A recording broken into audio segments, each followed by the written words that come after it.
In this episode of From the Yard, I'm going to show you some of my favorite cars, and that is snow removal equipment.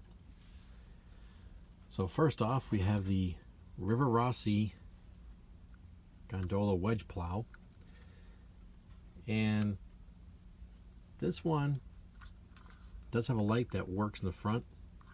And how it would work was you take off the, what looks like concrete weight, and you'd put two, I think, AA batteries, maybe AAA's in there. I've had to wait because this is a really light car. And there's a little switch right up in here that you'd slide back and forth, and it would light up the little light. Now it does have large flanges, and a lot of my older cars do. That's why I'm going to go with code 100 when I build my layout, just so this stuff can run anywhere on it. And there was an IHC version of these that weren't as good quality as the River Rossi. And then I have two of these interesting things. They're made by, I'll probably mispronounce this, but if I do, yell at me in the comments. I think it's Poacher and Torino. And these, I think these are maybe 60s. They would have been rubber band drive, and it don't work very well. And this one, if I can show you inside there, there actually is like a little generator detail inside these. See if I get my light to come on. I don't know if you can see in there that little yellow, a little generator. I have that one, and I have this one. I don't believe, oh, it's got the generator too, but it never really worked real well. But they're cool looking, so you know, that makes up for it. And then I got this piece. I don't know who makes this. This is an all wood kit, and it needs some work, as you can see. Little wood came off there. Very cool. Needs a, I think these have like a really big oil lamp on them, headlight. So I gotta find that piece, but it's pretty delicate. But it's pretty cool to find a piece like that. And here's another all wood kit. I got this when I was a kid. At some train show, I don't remember where. And I just upgraded it. This again is a light kit. So I put some weights on the bottom and metal wheels on it. And pretty sweet looking. And then we have, these are the Walthers kits when they first came out. And this is from a collection of a cousin of mine who was big in trains, who has since passed away, and I got pretty much all his collection. So you have the Santa Fe, and the doors don't move on these, like the new ones that are released now that are pre-made. And then you also had the Pennsylvania. Now most of these you would see painted in this color.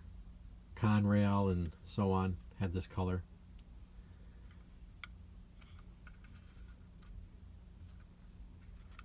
And then I have one that I custom made for Nickel Plate Road. Now they had this design, so it did start off the plow like the Pennsylvania, but I, with styrene, heavily modified it to make it a dual track plow.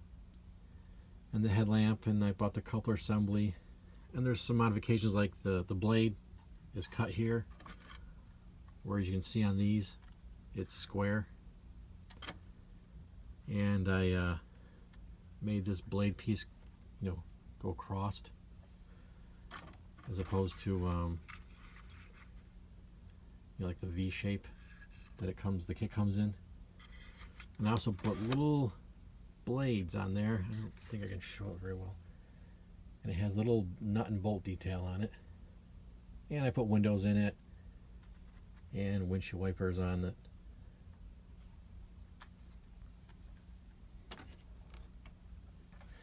Next I'll show you the Athearn Blue Box rotary snow plows. Now these came out in the 70s, and this one also is from my cousin's collection. And same with the New York Central. I'm not sure of all the road names that came in. There's various ones.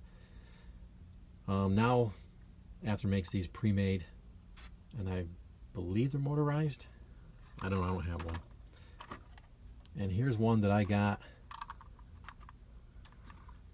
For some reason, I remember this Christmas vacation back in the 70s, probably like 77. And I begged my dad to take me to Farmer's Model Train Shop in Pine City, New York, which is just south of Elmira. And you didn't have a lot of variety in the 70s, unless you were buying brass. So this is pretty unique to get in the blue box. You had to build it, and all these were rubber band driven, and they weren't really. I didn't get the turn. They didn't really work well because you had too much resistance on the axle.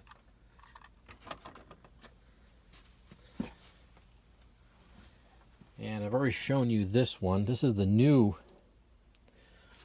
Walthers Jordan spreader. Now, you know, Jordan spreaders, obviously, they were also used for making ditches and contouring the ballast on the line, but, you know, they were used a lot for snow removal. Still are today. And this one has the movable wings and all that. But when Walthers first came out with these, they were a kit, and I made a custom one for Nickel Plate Road. And this wasn't too tough because it came in black.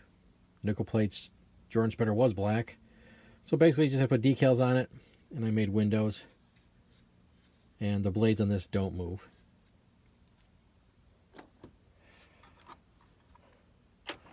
Now, the only rotary snowplow that I have that's motorized is this Walthers, which I think came out in the 90s, maybe early 2000s. But this is DC. I'm sure I could convert it to DCC if I wanted. And it came with a tender. And that's a pretty nice unit. Now the next one I want to show you, I just made back in, well, about a year ago. But I want to show you the before and after. Alright, this rotary snowplow was made by Hawthorne Village. And they were priced, I think, about $75 on their website, which, as far as I'm concerned, to be brutally honest, is way overpriced. This is how they came. This brown with CR, which I assume stands for Conrail. But you can tell this is based on the model that the Union Pacific made in their shops. And when I got this, I hated it instantly. It came with two double axle trucks, which the real one has 2 axles in the front and a 3-axle truck in the back. Basically what they did, they took an old Bachmann flat car, old time one, and molded this on it. And the truck sat back here. And the thing was front heavy. It would actually tip forward, and it lifts to one side. I mean, it was just, I don't know, the railings right here were molded on, and the headlights look like big flashlights. I mean, the real one does not look like that. So I kind of whatever the thing. And when COVID hit and we're all stuck at home, I decided, you know what, I'm going to make this look as much as possible like the real one. So what I did was I ground the side skirts off and the step ladders, see, they were molded on. Replaced them with brass F7 stirrups, and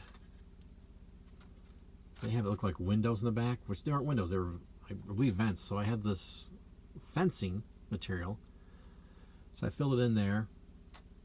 I filed off those goofy headlights and put on these nicer sealed beam headlights. I used old brake wheels to make the high-speed rotary windshield wipers that the real one had. And I put grab irons all over the place. I didn't replace all these, it would take forever. And I ground off the molded railing and actually built a new top out of styrene, brass wire, made a horn for it, Atherin stanchions, completely rebuilt. The back was basically smooth, so I framed it up. There is a fan vent there, you can kind of see it through where the light hits it just right. Built a door. Oh, I bet my grab there.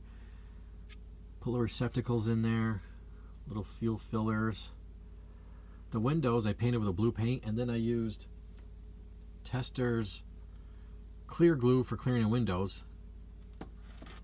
Filled in the windows and let it dry.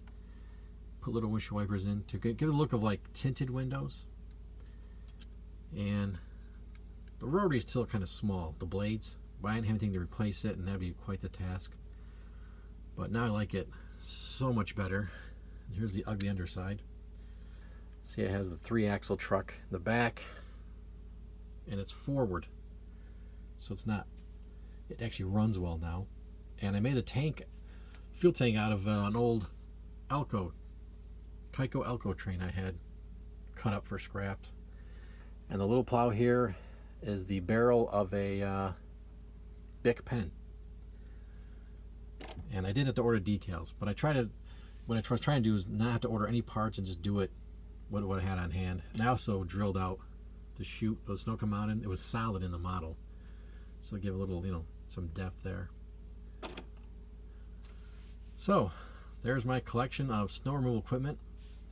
I wouldn't mind getting one of the new Walters Russell snow plows they come out with. And I do like, I can't remember who makes it now. There is a DCC rotary snow, a modern version, but it's like over $300 for it because it's DCC and sound, and it actually turns and all this good stuff. But maybe down the road. All right, thanks for watching. I almost forgot to show you this. I got this yesterday, this piece, 3D printed icebreaker from English Malarelli Supply, and it would just sit on a hopper, and as it ran through the tunnel, it would break off icicles and hopefully land in the hopper car. Cool piece. I'll have to paint it black, and I'm not sure what hopper I'm going to mount it in, or I just may use it free floating just for looks.